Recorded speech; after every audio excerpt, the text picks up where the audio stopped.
আমাদের নিয়ত যেন সহি থাকে। আমরা এক মাজমা, পুরা বাংলাদেশের থাকা মাজমা, এই মাজমা নজম আলী মাজমা,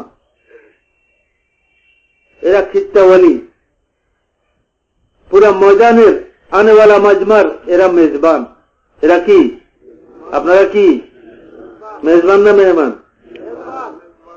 সবার আগে যখন এই ময়দানে পৌঁছছেন তখনই মেজবান হয়ে গেছেন, বাড়িওয়ালা। কি হয়েছেন আপনারা?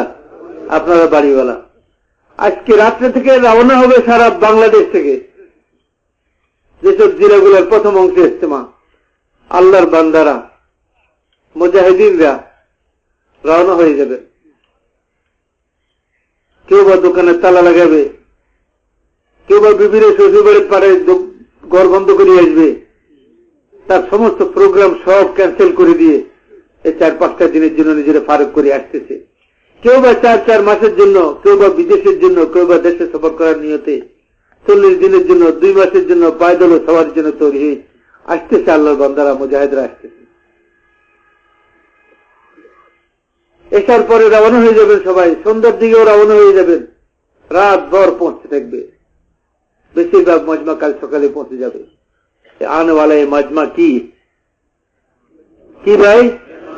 কাদের মেহমান? আপনাদের মেহমান, আপনাদের মেহমান, আপনাদের মেহমান। আল্লাহ রসুল বলছেন, মান ইউমিন বিল্লাহি ওয়াল ইয়াউমিল আখির ফালইউকরিম যায়ফাহু, যে আল্লাহর উপর ঈমান রাখে, আখিরাতের উপর ঈমান রাখে, সে যেন মেহমানের মেহমানদারি করে, মেহমানের সম্মান করে, মেহমানকে যেন কষ্ট না দেয়, মেহমানের খেদমত করে।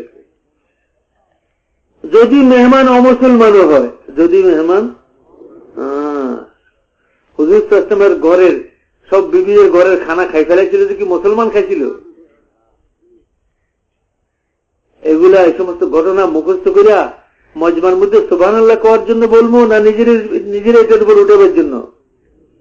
এটা মনে রাখেন, যতদিন পর্যন্ত আমরা তবলিগের মেহনতের মধ্যে নিজের জিন্দিগি বানাবার নিয়ত না করব, নিজের জিন্দিগি চাই খোদা আপনারে দুনিয়া ভরা সম্পদের মালিক করে দে, আর পুরা সম্পদ আপনি তবলিগে খরচ করে ফেলেন। চাই খোদা আপনারে কিয়ামত পর্যন্ত হায়াত দে, আর পুরা হায়াত আপনি তবলিগে খরচ করে দেন। যদি নিজের ইসলাহের নিয়ত করে না থাকেন, বেকার। কি সেটা? বেকার, একদম বেকার, 2 পয়সা দাম নেই। যেন মাওলানা ইলিয়াস রহমাতুল্লাহ বলে, চিল্লা বাইর হোক নিজের ইসলাহের নিয়তে, সংশোধনের নিয়তে, আর আমলের মধ্যে লাগো নিজের ইসলাহ সংশোধনের নিয়তে।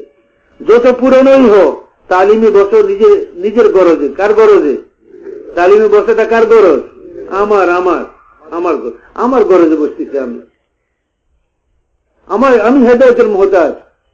আমি জানি না আমার ব্যাপারে আসমানে কি ফয়সালা হয়েছে। আল্লাহ রসুলকে বলতেছেন আল্লাহ তাআলা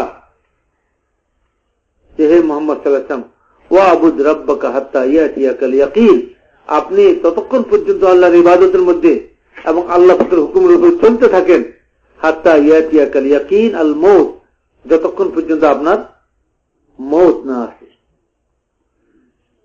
মউত আসা পর্যন্ত মেহনতের মধ্যে আপনি লাগিয়ে থাকেন, চলতে থাকেন, থামেন না কোথাও। যদি মোহাম্মদ সাল্লাল্লাহু আলাইহি ওয়াসাল্লামের জন্য ইজাজত নাই, আমি কোন বুজুর্গ যে মোহাম্মদ সাল্লাল্লাহু আলাইহি ওয়াসাল্লাম বড় হয়েছি, 3 চিলা দিয়ে একবার জিবরাইল হয়ে গেলাম, আমার সব মাফ হয়ে গেছে, আমার আর কিছু করা লাগবে না, শয়তান আমার কাঁধে সওয়ার হয়েছে।